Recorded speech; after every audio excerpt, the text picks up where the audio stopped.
Assalamualaikum, Sampurasun, Rahayu, Rahayu, Rahayu. Kali ini kami akan melihat cuplikan video dari Bapak Aing, dan mudah-mudahan dalam video ini banyak poin-poin yang kita ambil, poin-poinnya buat saudara-saudaraku di mana dari Sabang sampai Merauke. Mudah-mudahan yang sakit dan penyakitnya, yang punya hajat di mustajab pengajarnya, jangan lama-lama, kita akan lihat cuplikan berikut ini. Bray.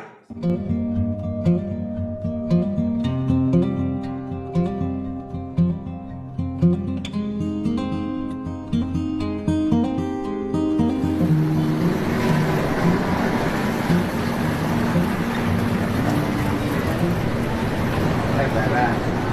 Ini mah drainasenya itu Pak Ustad ya. Drainasenya itu dibuka. Jadi semua jalan provinsi semuanya berdrainase. Drainasenya lebar. Karena kalau tidak drainase terendam hancur. Karena sekarang posisi sekarang jalan itu kan jalan kan lagi kami. Nah, terus yang kedua terjadi perubahannya kan sekarang mah mobilnya gede-gede karena industri. Nah, sedangkan kita tidak berubah, udah terasa kan. Terus naon anu diri jembatan anu diri jembatan apa dicuri. Dampak dari pencurian diafragma jembatan itu apa? Hah? Goyang jembatan. Jembatan jadi goyang. Iya. Berbahaya nggak? Berbahaya. Nilai itu berapa barangnya? Kalau dijual? Hah? Berapa? Ya, artinya kalau dia jual nilainya berapa? Kemudian kerugian yang ditimbulkan berapa? Dari 500 ribu kan sekilo. Nilainya 500 ribuan per kilo. Tapi jembatan itu nilainya berapa? Jembatan itu nilainya berapa? Itu bisa 15-20 emas. Iya, artinya nyuri 500 ribu, kita harus membangun jembatan baru senilai 15 miliar. Itu dampaknya kan itu teh alat untuk apa? Yang berapa? Nahan konstruksi rangka. Nahan konstruksi rangka sehingga kokoh. Dengan itu dilepas, maka rangkanya goyang. Dengan rangkanya goyang, maka ambruk. Terus ini nih, Bapak kan ke Satpol PP. Nah, sebelum kita penertiban nanti kan kita kan sekarang perubahan ada kan alokasinya. Dan itu nanti dibuat drainase aja, digali aja. Ini rapiin Di perubahan kita eskavator udah ada. Jangan ditambah aja Pak, saya masukin. Ini saya masukin aja, dihitung aja. Dari Bisa aja ditambah. ada apa? Iya, pokoknya jalur jalan provinsi semua dimanapun drainasenya harus dibangun sepanjang jalan provinsi, sepanjang itu drainase ada. Gitu Pak. Jadi sepanjang jalan provinsi, sepanjang drainase ada. Dan nanti nggak boleh gini. Nah kan kesalahan kita di aturan bangunan kita ini ada berapa sepadan jalannya tuh berapa meter dari jalan? Itu 7 sampai 15 kalau jalan provinsi. Jalan provinsi 15 meter. Aturannya dalam bentuk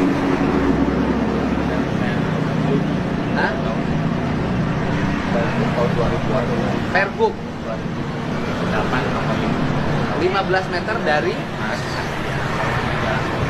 as jalan. As itu mana? Tengah.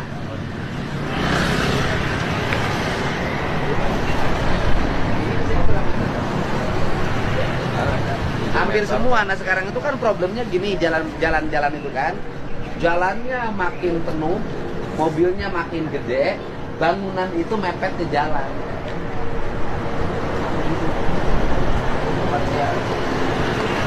Ini kan kayak gini.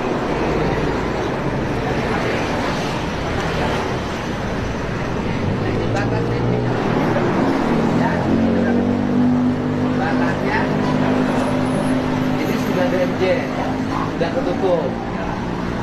Berarti dari DMJ langsung bangunan rumah.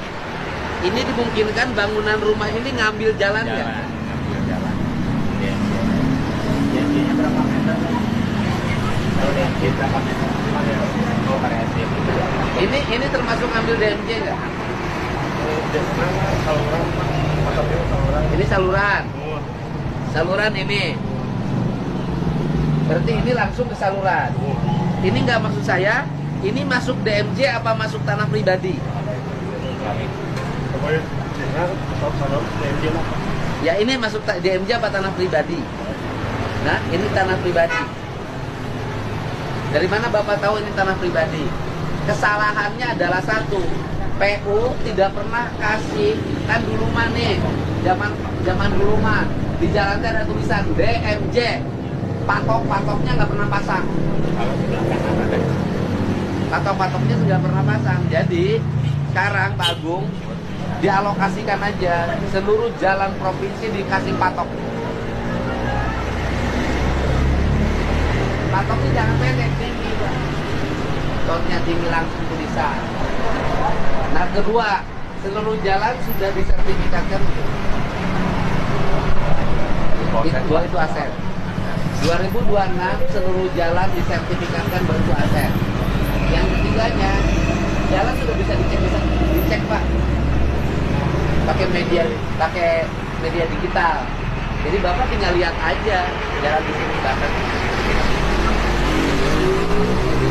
Kan salah satu dari kelemahan kita hari ini adalah hilangnya estetika jalan.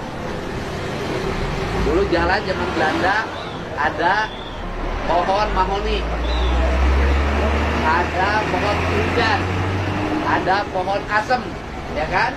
Sekarang nggak ada, Pak. Langsung bangunan warung berantakan. Pokoknya jalan provinsi nanti harus kembali ke estetika. Itu Pak.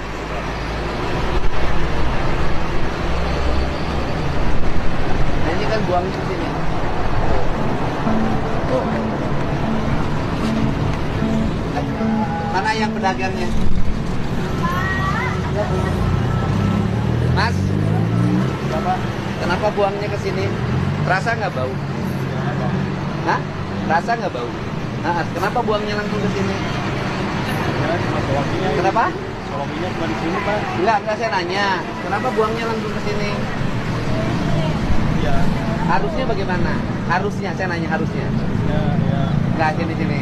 Biar orang yang jualan tidak hanya mikir untung, tapi harus mikir bagaimana lingkungan. Saya nanya, ayo, harusnya buangnya kemana? Saya nanya, biar semua orang tertib. Ini kan limbah ini kan kelapa, harusnya kemana? Saya nanya. Enggak, bukan ke Solokan, harusnya kemana? Harusnya di mana? Ayo jawab. Harusnya ditampung. Iya, harusnya tidak langsung dibuang ke Solokan, harusnya ditampung, ya kan? Habis ditampung nanti diangkut, dibuang ke kebun, biar jadi pupuk. Kalau ini numpuk kan, ini kan kayak gini. Buang. Ini Bapak Satpol PP-nya. Ini yang punya kontrakan ini siapa? Pak Suhartana. Ini kontrakan ini sudah ngambil jalan. Nanti di ini Pak, nanti semua jalan provinsi disuruh PTD diukur panjangnya, lebarnya, titiknya. Kemudian kasih peringatan pada semua bangunan yang mengambil jalan. Kan kita tertib nih, jalan, drainase atau trotoar, lampu PJU, CCTV, kan kita mau begitu. Kan kita ingin menciptakan Jawa Barat ini seluruh jalannya ada. Tidak kayak gini Pak. Ini perubahan ini, drainasenya dibuka. Gitu Pak, berani nggak? Berani, Pak. Berani.